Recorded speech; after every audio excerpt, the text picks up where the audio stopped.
নমস্কার। সামনে যারা বসে আছেন তাদেরকেও আমি নমস্কার জানাচ্ছি এবং বাচ্চাদের শ্রদ্ধা ভালোবাসা জানাচ্ছি। আর আমার পাশে যিনি আছেন উনি খুব গুরুদেব লোক, আমি ওনাকে শ্রদ্ধা করি। ডান পাশেও রয়েছেন, উনিও খুব ভালো মানুষ। যে কথা হচ্ছে, বলার কিছু নেই। কবিতা বলুন, নাটক বলুন, যাই বলুন, এগুলো মনের ব্যক্তিত্ব প্রকাশ করার জন্যই আমরা করি। জানি না কতটুকু করতে পারি, তবে যে যতটুকু পারে সেটুকুই কলম দিয়ে যেন লেখে, এবং কলমের আঁচড়ে অনেক কিছু বেরিয়ে যায় যেটা আমরা ভাবতে পারি না। নমস্কার। নমস্কার সমস্ত শ্রদ্ধেয় যারা আছেন এবং কবি সাহিত্যিককে আমার সশ্রদ্ধ প্রণাম, এবং যারা বাচ্চা আছে আমার স্নেহ ভালোবাসা। আজকে এই লাকুড্ডি যে সাহিত্য অনুষ্ঠানে আমি যোগ দিতে পেরেছি, এটা আমার খুব আনন্দের, গর্বের। আমাদের যে কানাইদা আছেন উনি খুব আমার মনের মানুষ, ওনার ভালোবাসা পেয়েছি। যাই হোক, আজকে আমি এখানে এসেছি, এই অনুষ্ঠানে যোগ দিয়েছি, এর জন্যে গর্ববোধ হচ্ছে। আমি এর মধ্যেই একটি কবিতা পাঠ করে আপনাদেরকে শুনিয়ে দিচ্ছি।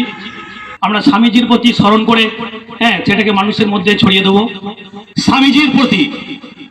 তুমি স্বামীজি, তুমি বিবেকানন্দ, তুমি নরেন্দ্রনাথ, তাই আমরা তোমার কাছে প্রার্থনা করি সৎ পথে যেন যাই, সত্যের যেন সাথী হতে পারি, নিষ্ঠার করি জয়, মিথ্যা লোভ লাঞ্ছনাকে করি যেন সদা ভয়।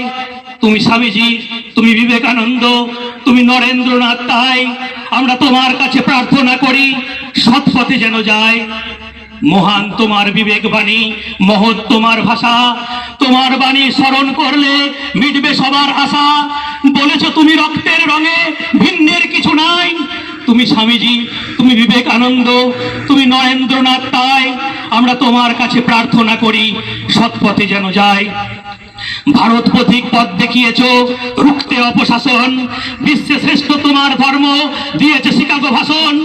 তোমার দেখানো পথেতে আমরা এগিয়ে চলতে চাই, ধনী দরিদ্র নিচকে বলি যেন সদা ভাই। তুমি স্বামীজি, তুমি বিবেকানন্দ, তুমি নরেন্দ্রনাথ, তাই আমরা তোমার কাছে প্রার্থনা করি সৎ পথে যেন যাই, সৎ পথে যেন যাই, সৎ পথে যেন যাই। নমস্কার।